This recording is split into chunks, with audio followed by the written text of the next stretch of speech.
Hello there! Welcome to the Tabletop Empire. My name is Nate. Today we start our Beginner's Guide series for Star Wars RPG. Over the next few months, I will be covering and breaking down all of the rules for the Narrative Dice Star Wars RPG by Edge Studios, formerly Fantasy Flight Games. This game is broken into 3 core rulebooks: Edge of the Empire, Age of Rebellion, and Force and Destiny. I understand when you see 3 core rulebooks, it can be super intimidating, but I promise it's not as complex as it seems, and I will be breaking down everything, section by section, to make it as easy as possible for you to learn. This series will be super helpful whether you're a GM or a player character, so buckle up, let's get ready to learn, and feel free to share this with anybody that you're playing with that also is maybe new to the system.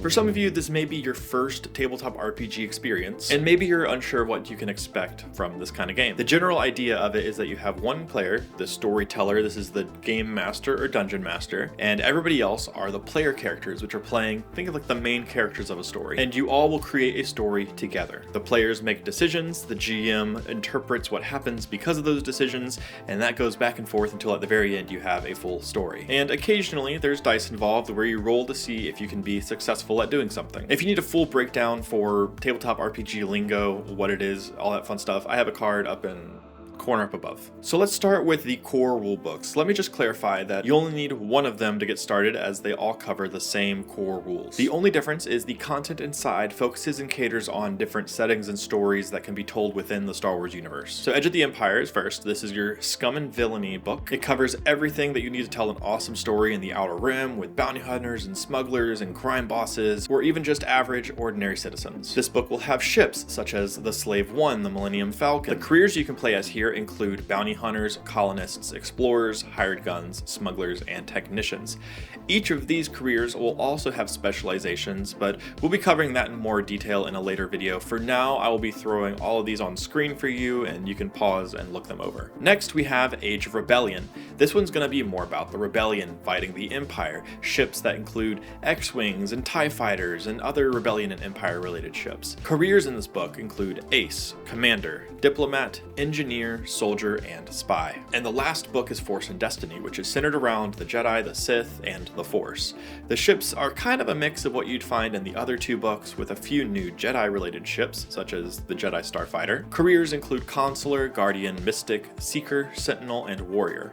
It is important to note that there are Force powers and Force users available in Edge of the Empire and in Age of Rebellion, as well as lightsabers, but the options are severely limited in comparison to Force and Destiny that has this focus. As I've said before, the mechanics and the rules between all the books are identical. There's one minor difference that has to do with character creation stuff, but again, we'll get into that when we get to character creation. If you're unsure of which book to buy first, I recommend GMs and PCs sit down together, discuss what kind of story you want to tell, go to the Star Wars RPG wiki and look through all the different careers and figure out which one seems most interesting to play. Each career and specialization will have their own unique starting skills, career skills, and talent trees. Some of the character stuff will overlap between the books. Again, all have Force users, all have some form of, like mechanic or pilot. All of them have blaster pistols and blaster rifles. But again, which book you choose just focuses on different areas within the Star Wars universe and will typically have more stuff catered for those kinds of stories. The game also has source books, which has additional content for the game. These can range from specialized information on eras, such as the Clone Wars, locations, such as Hutt Space. There's one for each of the careers if you want more content for, let's say, like bounty hunters. And there are also pre-made adventures. On top of source books, there are also GM kits and beginner game kits for each of the 3 settings that include things like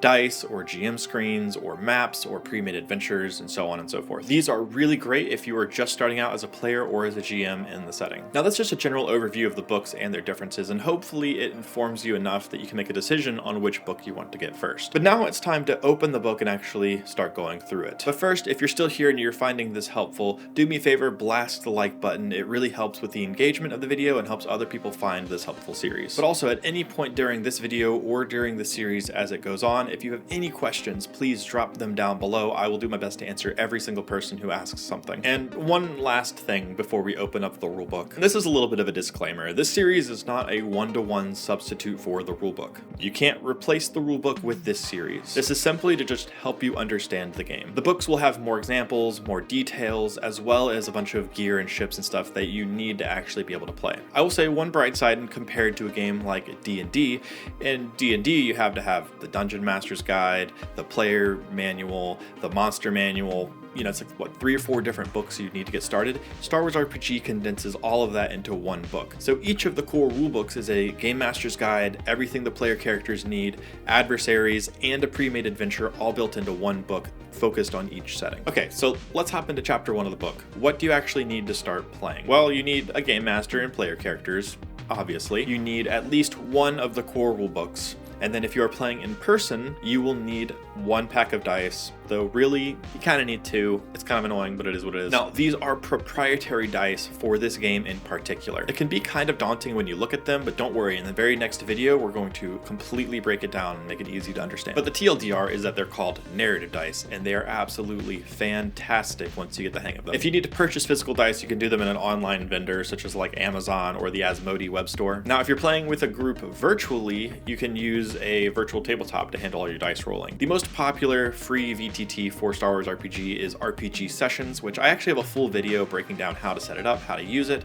It's up in one of the corners up above. Go check it out. Now, I know we only just opened the book. However, the very next section is the dice. So I'm going to see you guys in that next video, and that's going to be somewhere next to me over here. If you want to see what a game of Star Wars RPG actually looks like, I recommend checking out our first actual play, Dark Underworld, which is a riveting tale in the Undercity of Coruscant. Episode 1 will also be somewhere on screen here for you to check out. A huge thanks to the Patreon supporters for making all of this possible, and thank you to everybody for watching. I will see you guys in the next video, but until then, and as always, may the Force be with you.